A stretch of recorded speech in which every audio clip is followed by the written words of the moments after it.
Assalamualaikum. Nama saya Irwan. Asal saya dari Bogor, sudah merantau di Bangka 12 tahun. Pekerjaan saya menjual burung sama jual ayam goreng di pasar. Dengar kabar dari orang harus pakai uang, inilah itulah, sedangkan saya nggak punya uang.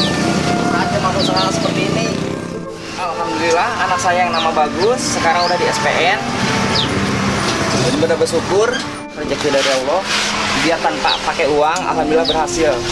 Kegiatan Bagus itu bukan hanya nganggur kemarin lulus SMA aja, dia dari SD, SMP, SMA pun dia rajin bantu orang tuanya.